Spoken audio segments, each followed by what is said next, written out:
As we have already said in the previous tutorial, a resource is basically an instance of a class that can represent whatever we want, but it has even a particular property.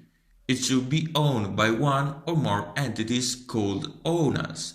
This property is defined as ownership of a resource. In our case, the resource can be the vertex buffer, index buffer, constant buffer, and in general a big amount of the instances created by the render system. We have two types of ownership: exclusive ownership and shared ownership. The type of ownership defines also the lifetime of the resource, that in few words defines when the resource will be deallocated. Let's talk about exclusive ownership. In this case, our resource is owned by one and only one owner. The lifetime of the resource ends with the destruction of the owner. In the shared ownership instead, our resource can be owned by one or more owners. The lifetime of the resource ends when all its owners are destroyed. But what is the owner? The owner is commonly called smart pointer. That is a class that, through the usage of template features of C++, takes a reference to a resource and acts as a normal pointer, also called row pointer, like in this example.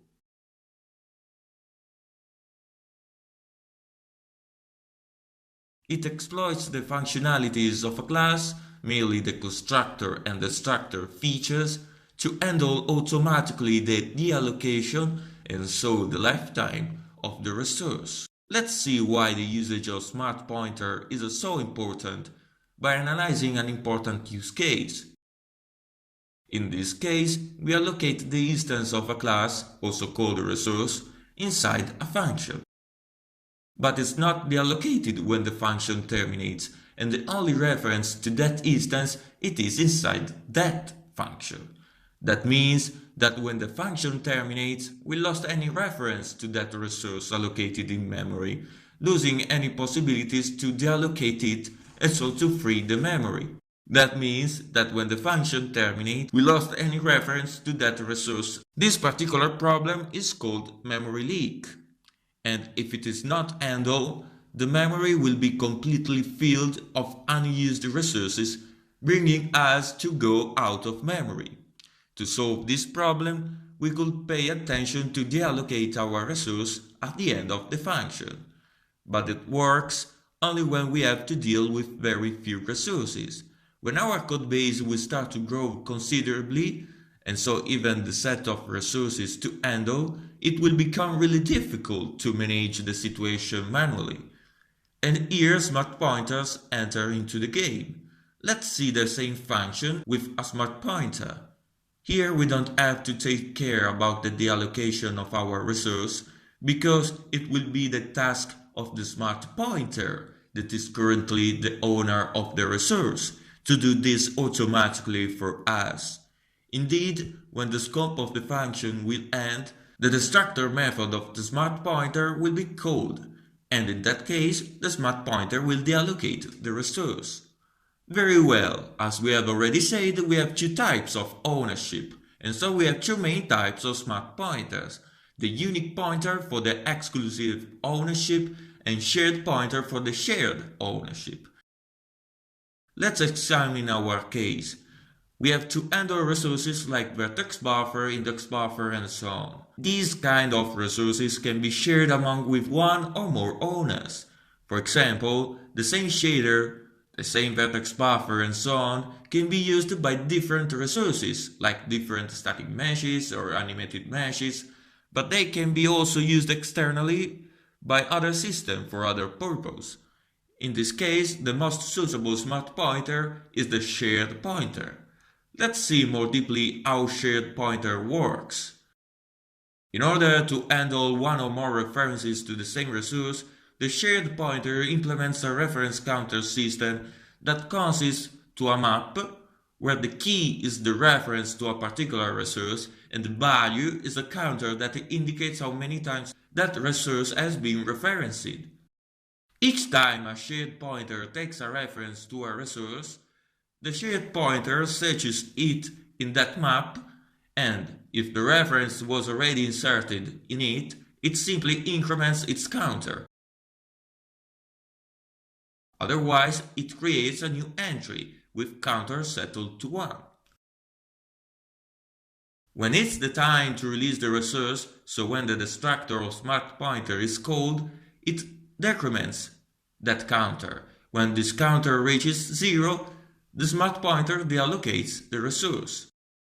Very well. These smart pointers are part of standard C++ since the version 11, and so we don't need to create them on our own. The next thing to do is to improve our singletons, in particular for graphics engine and input system. As first thing, we have to make the constructor private method, since a singleton must not be directly allocated from somewhere else.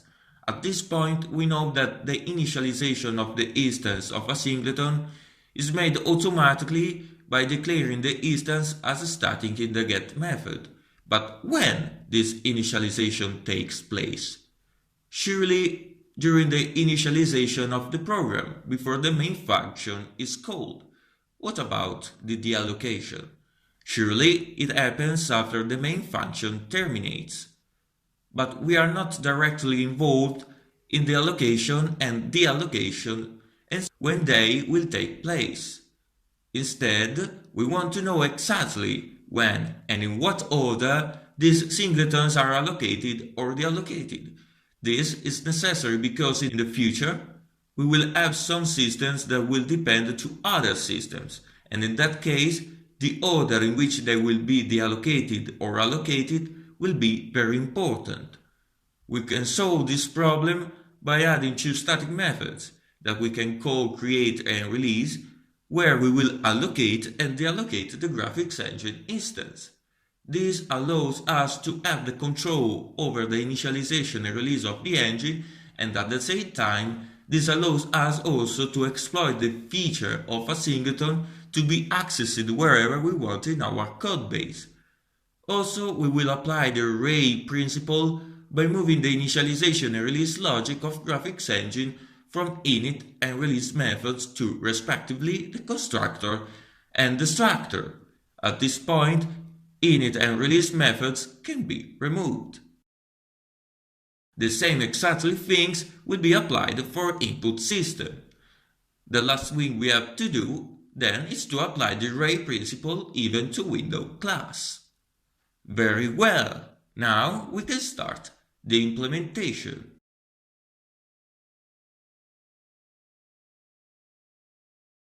As first thing, let's go to prerequisites either file and let's include memory either file, where we can find the shared pointer class.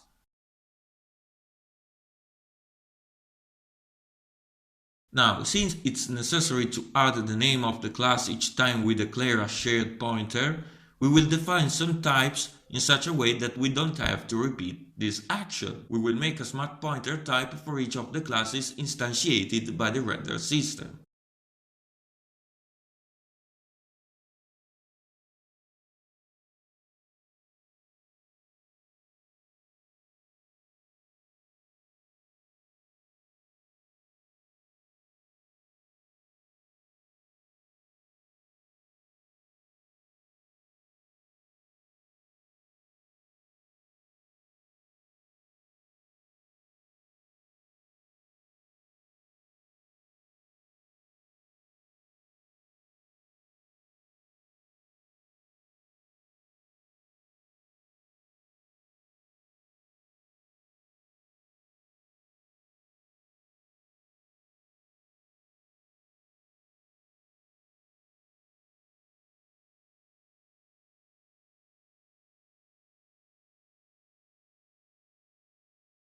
Very well. After this, let's go to render system class and let's substitute the various row pointers with the smart ones just defined.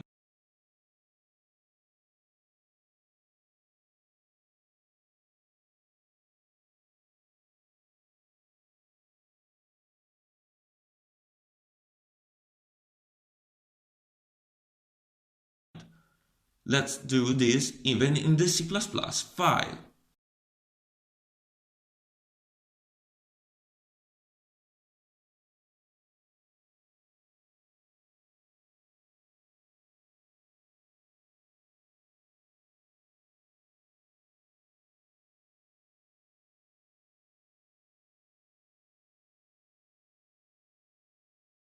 Good, now we have to modify our create methods in order to return shared pointers. Let's start from create swap chain. Here it's good practice to use the make shared function instead of new to allocate the instance of a particular class that will have to be handled by shared pointer.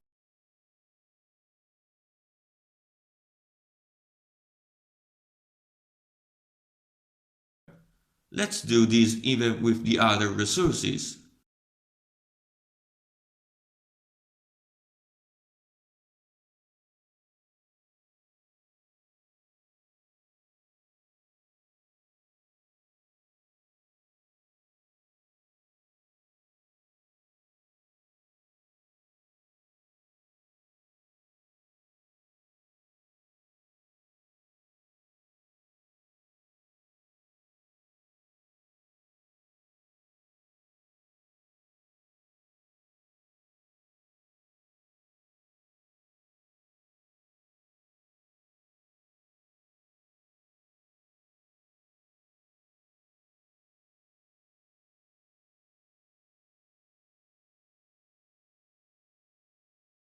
Now, let's make the immediate device context a shared pointer.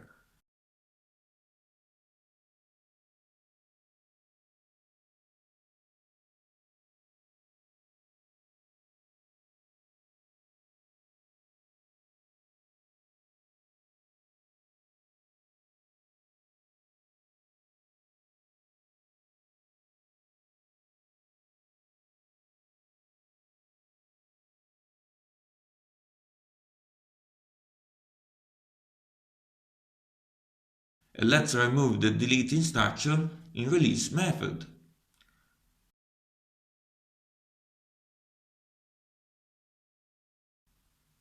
As we have already done in render system, let's change the row pointers to smart ones, even in device context class.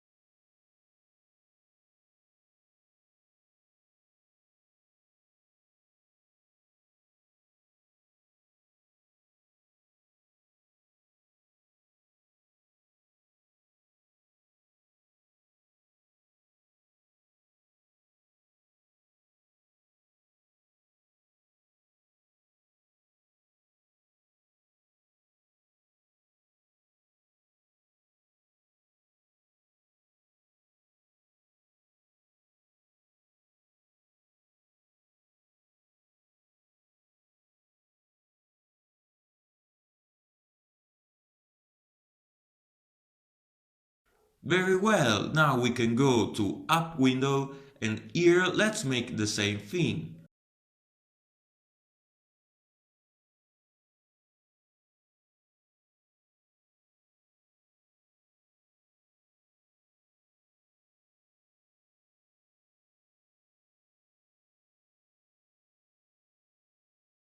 But we have an error, because we have forgotten to change our row pointer in the custom buffer class.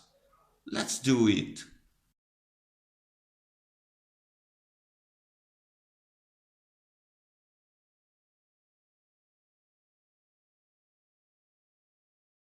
Very well. Now all our resources are handled through smart pointers. Let's try it out.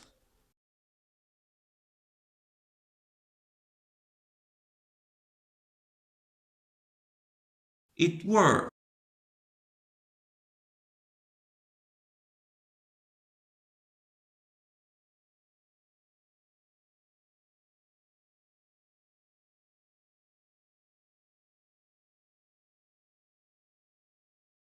The next step consists to change the render system applying the ray principle. As we have already seen, this process consists to move initialization and release logic to constructor and destructor.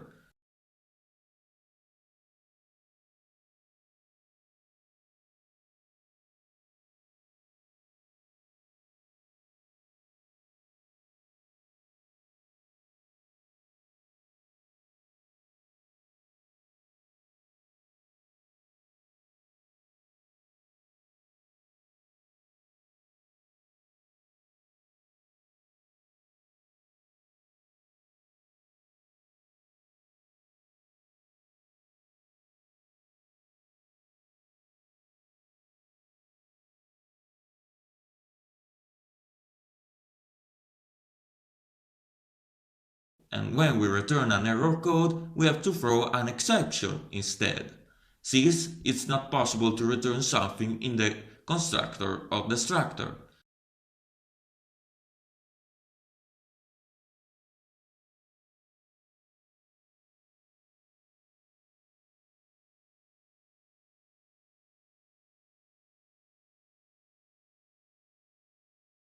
Very well. Now let's go to graphics engine class and in init method, let's handle the initialization of render system with a try catch block.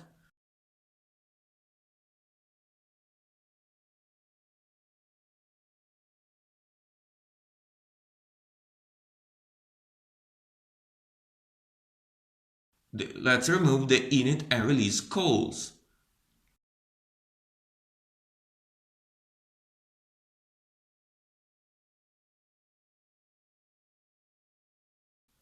So far so good. The next step consists to improve the singleton of our graphics engine. As we have already seen in the introduction, here we have to make private the constructor and destructor, and also we have to apply the ray principle.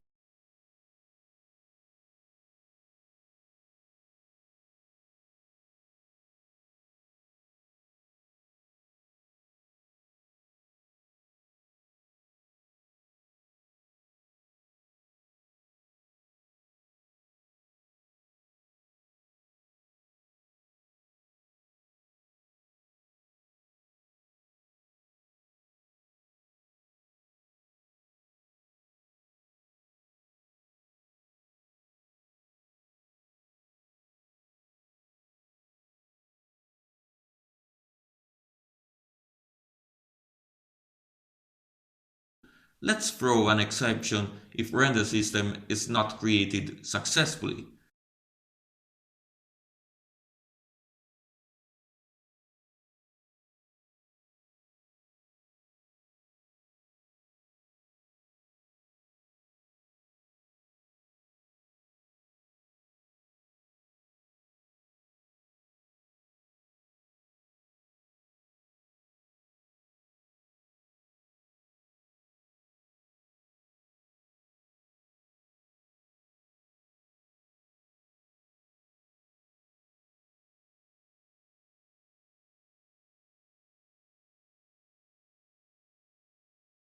Now let's move the static definition of instance from the get method directly as an attribute of our class.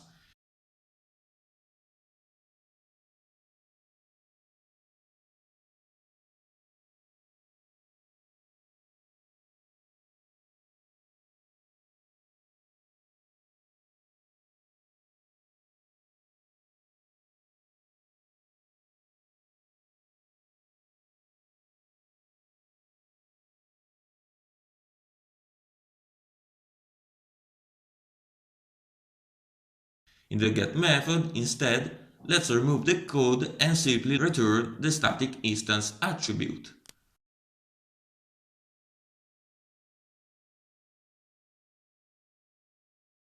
Very well. Let's define the static methods create and release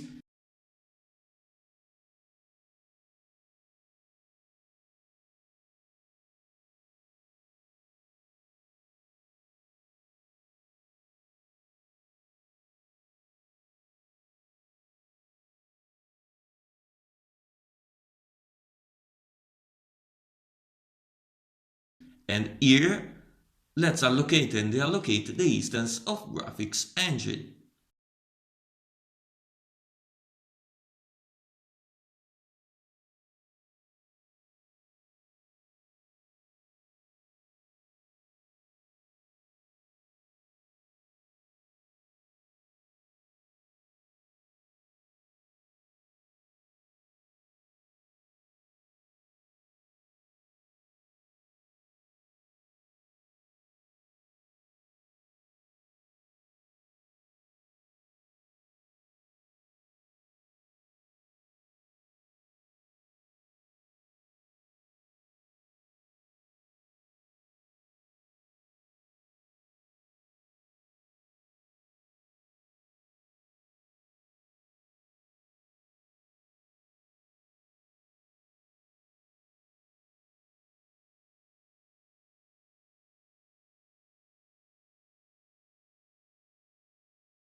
Now we can go to App window and we can remove the calls to init and release methods of graphics engine.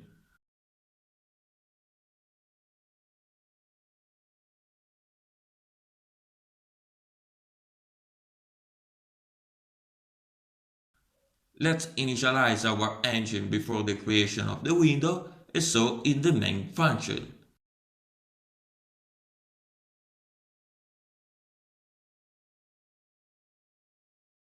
Here we can call create method and we can handle it by using a try-catch block.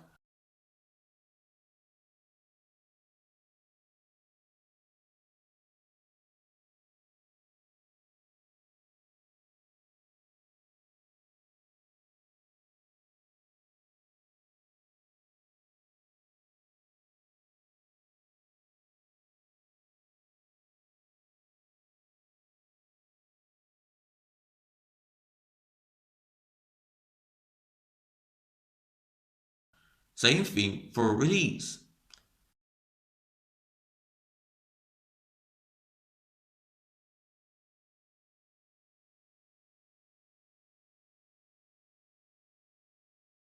Let's try it.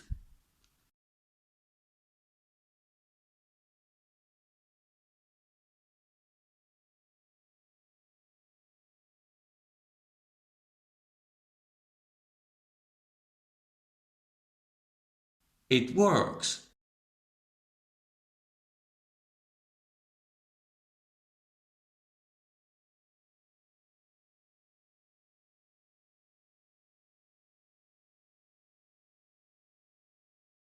The other step consists to improve another singleton, the input system. The steps to follow are practically the same we have made with graphics engine class.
Now, in main C++ file, let's initialize and release our input system as our graphics engine.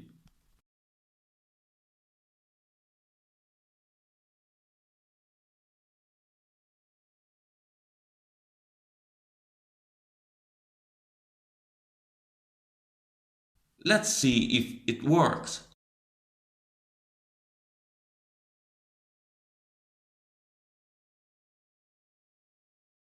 And once again, it seems to work. The next and final step regards the application of Ray principle to window class. So let's go to window class, and as we have already done with the other classes, let's move initialization and release code to constructor and destructor.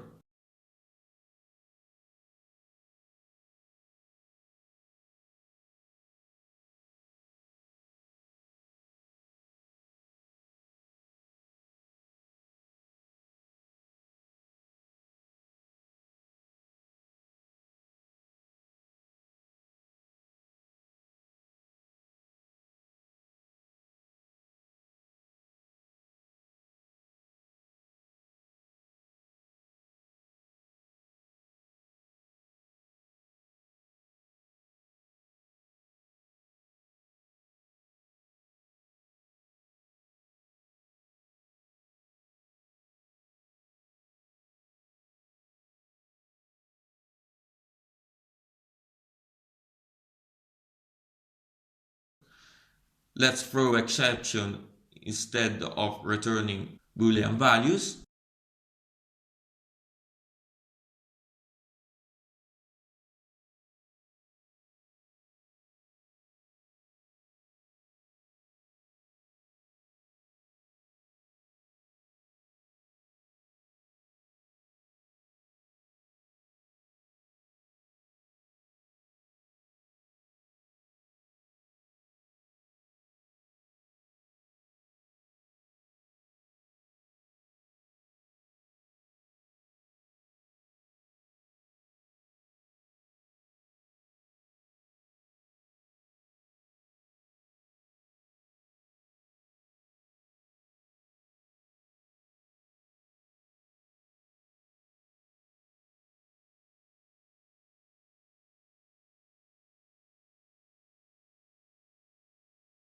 At this point, unfortunately, there is a problem. We cannot pass the this pointer to create window class anymore, because if we do this during a constructor call, the instance of the class we are going to create is not completely constructed yet. So, the this pointer here will point to an invalid instance. The this pointer here is used when the wmCreate message is sent. So we have to find an alternate place in which to move the code executed during the wmCreate event. A good spot can be the broadcast method. This method is the only first method that is called after the instance of our window is completely constructed, but unfortunately is called continuously. To solve this problem, we can add a simple flag that we can call isInit.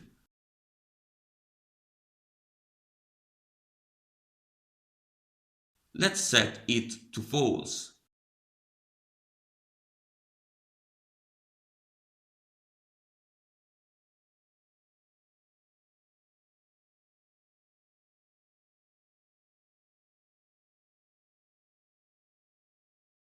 And when the code of wmCreateEven is executed, let's set it to true in such a way to not execute it at the next loops.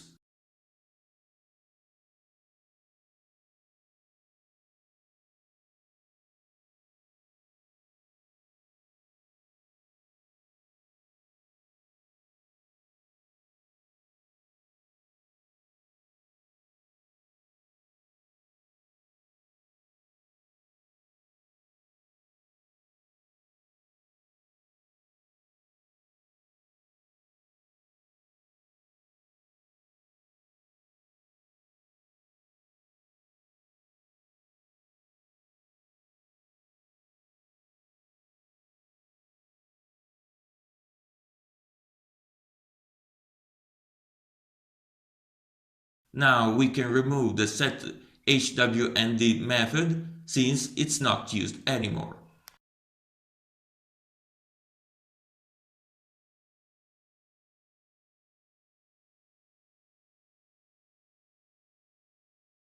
Now we can go to main C++ file, and here let's remove the init code and let's handle the exception by making a try-catch block around it.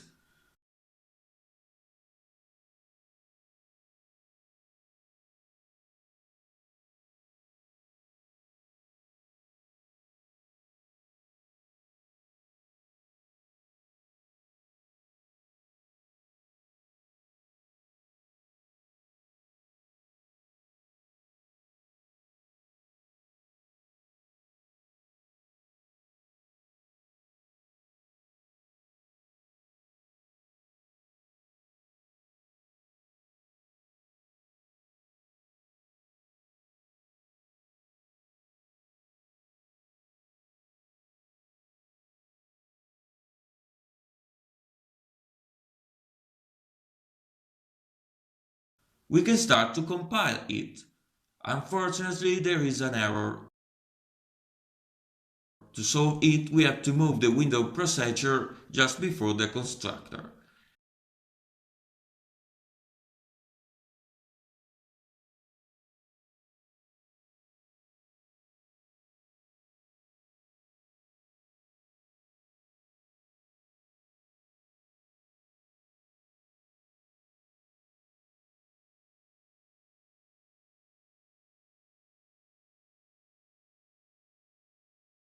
When the setFocus event is fired at the window initialization, the window instance could not be settled yet, so let's check it.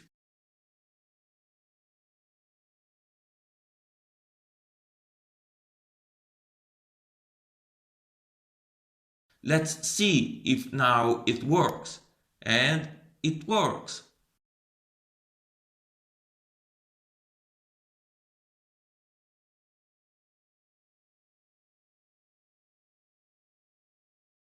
As very last thing, let's simplify a bit the while loop in main C++ file by moving the broadcast method directly in its run method.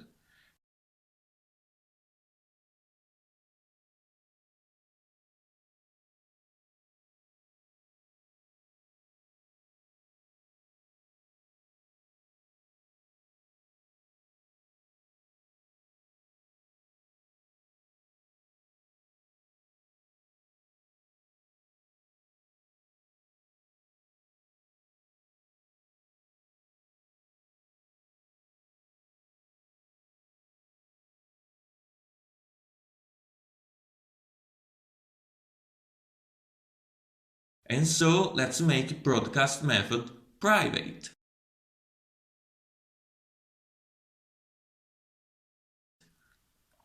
At this point in main C++ file, we can simply call the isRun method.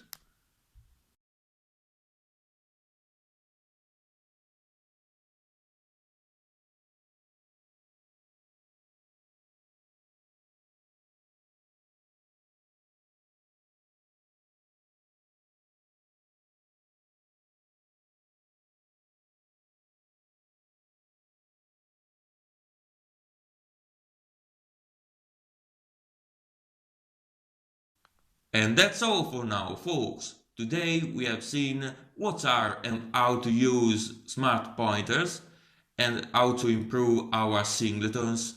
The next time we will talk about how to make and use the textures. I hope you enjoyed this video. See you soon. Thanks for watching.